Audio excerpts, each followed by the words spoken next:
Oh. Oh, hi! You caught me checking out some new pictures that my dad just sent me. These pictures took me to a long time ago when I was a teenager, and my dad and I used to manage our family's portfolio together. It was a lot of fun for me as a teenager. We used to get on a car and drive to the investor relation offices of the companies we invested in to collect our dividends.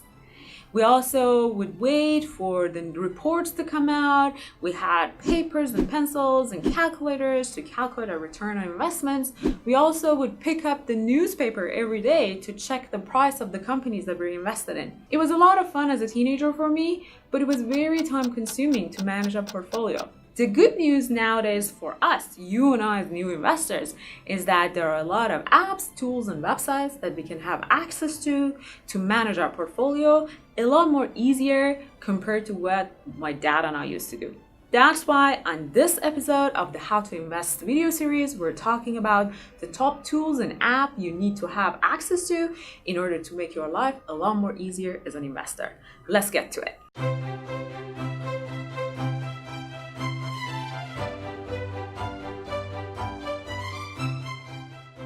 Number one, a note-taking app. It's very simple. You need a note-taking app to write down your investment strategies. It feels a little bit of too much work, but in reality, all successful investors write down a couple of bullet points about their investments every time they make an investment strategy.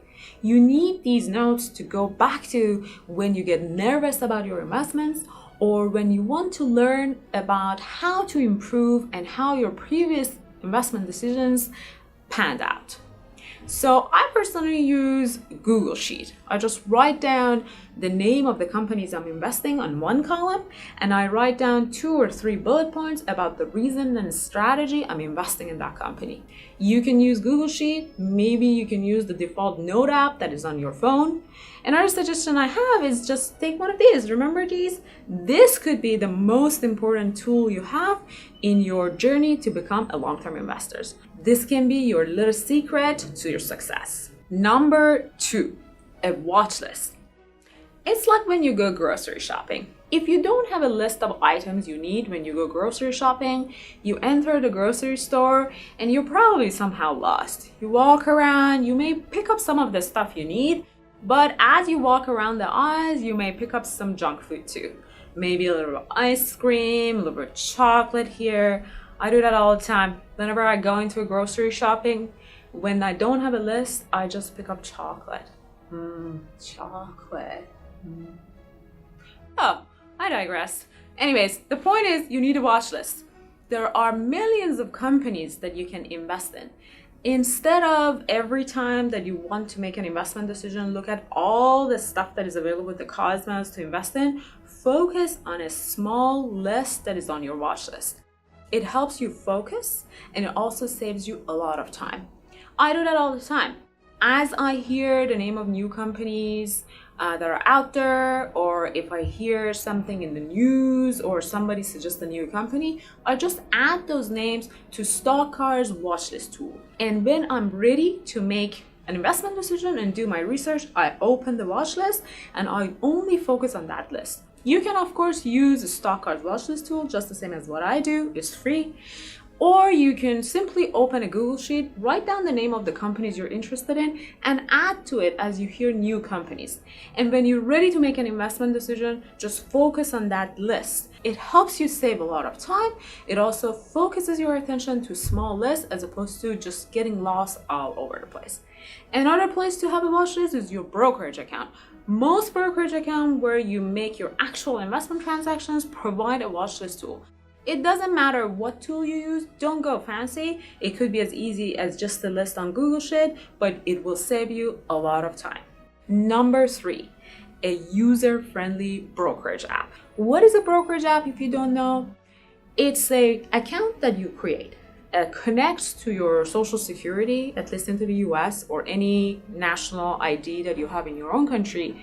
You can transfer money from your bank account to this brokerage account, and that allows you to invest in stocks of companies or any other financial product that is listed in stock markets and stock exchanges.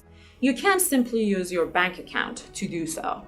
Although some banks offer brokerage accounts, but not all banks allow you to make investment decisions using your bank account. So for sure, if you don't know that, you have to have a brokerage account. But these days, there's a lot of options. There's a lot of brokerage accounts or firms out there. Which one you need to use? It's the one that is low cost and is easy to use. So let's talk about low cost. These days, with the emergence of companies like Robinhood in the United States, the transaction fee to make investment decision is down to zero. So make sure you don't open an account in a brokerage firm that charges you $10, $15, $20 per transaction. It doesn't make sense anymore. The other thing is, call your brokerage account or ask them to send you the link to a page that they summarize all their other fees, and make sure there's no hidden fees. You don't want to pay for things that you didn't count for.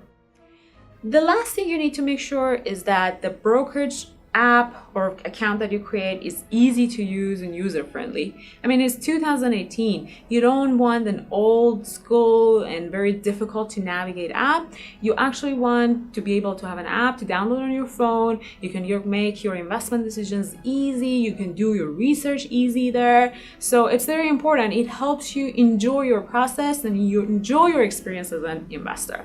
I personally use E-Trade as my primary brokerage account. Most of my investments go through E-Trade. They also have a mobile app. It's easy to use. That's why I like it. I also have some other accounts to use them for different purposes. I use Robinhood to make small investments and also try out new ideas. I use another brokerage account called Stockpile.